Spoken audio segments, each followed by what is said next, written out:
Now, if you're a language teacher, you absolutely must have your 2 truths and a lie. This is such an essential part of your teaching toolkit. It's a very simple and effective activity. It's great for curiosifying your students, getting them to communicate, and of course, fostering community in the classroom, which is always the potential for story. Let me give you mine, all right? Number 1. In 2002, while I was in New York, I was an extra in the film Spider-Man. You're thinking, where have I seen him before? Yeah. Number 2, when I was 14 years old, almost 15, I spent 2 whole weeks in a French hospital. And number 3, when I was a baby, I swallowed a safety pin, one of these. But when I swallowed it, it was open. So those are my 2 truths and a lie. Obviously, students have got to work out which one is false. It's taken me quite a long time, years in fact, to curate these. I think that's the attention to detail that we have to take. You see, the important thing is about each of these statements is that it's narrative strong.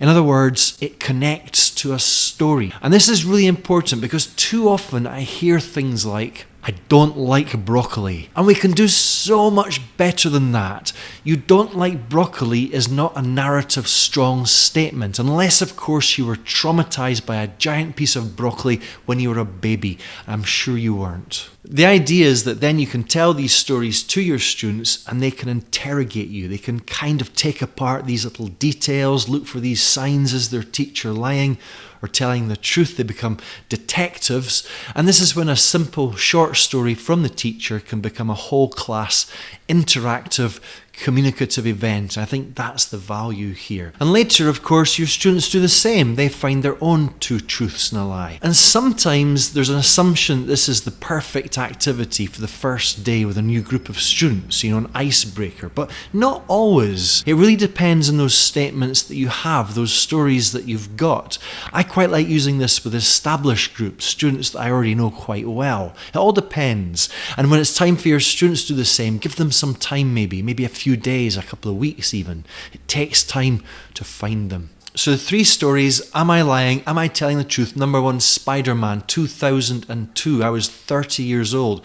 I was in New York. I had a friend there and he had some connection through another friend and they were looking for extras, and I spent an entire day basically hanging around in the streets of New York. I was paid $150, which was pretty good for a 30-year-old who was broke at the time. And the ridiculous thing is, you can't even see me in the film. There is one scene, I think you can see the back of my head looking up at a skyscraper, supposedly at Spider-Man, who was later added via CGI. But yeah, I was an extra in the film Spider-Man. Or was I?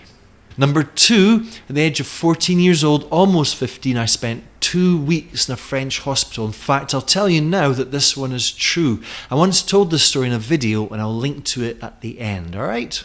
And number 3, the safety pin. When I was a baby, I swallowed an open safety pin. I've got no idea how I managed it. It was a very small safety pin. My mum and dad have mentioned it so many times. It's one of these family stories. I swallowed it. I put it in my mouth. It was gone. My mum freaked out, took me to hospital. They x-rayed me and they pulled the safety pin out somehow or another. I don't know. I don't remember. I was too young. And that's true. Or is it?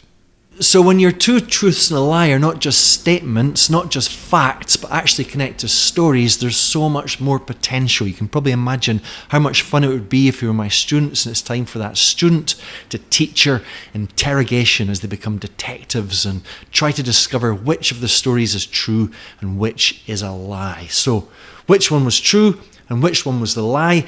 Well, I'm going to show you something quite funny, a short video from about 10 years ago.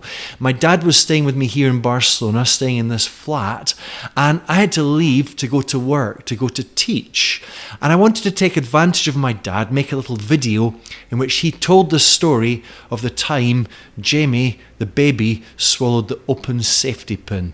Being a last-minute person, I decided to make the video while we were walking down the stairs. Don't know why, just who I am. Anyway, here's my father Jack telling the story of how Jamie, the baby, swallowed an open safety pin. Tell me the story of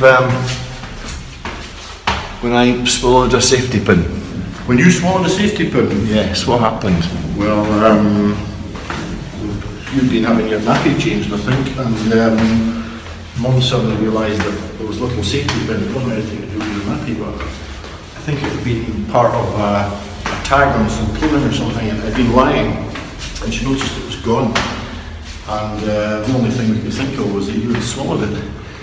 So we took you to the sick kids, where they x-rayed you on the safety pin finding machine, and there it was down in your tummy, and absolutely as we thought, you'd swallowed it, and then they had to do a procedure to get it out, so they had this thing where they were able to put it right down into your stomach and then close the safety pin for it was inside your stomach and then pull it all the way out again.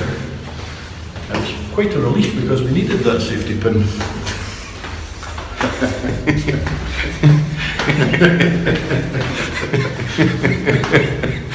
So on the other hand, I was never an extra in the film Spider-Man. That was the lie. Look at this, I've just discovered a little inconsistency that in the original comics and films, Iceman is one single word, Iron Man is 2 words, and Spider-Man is hyphenated. Isn't that marvellous?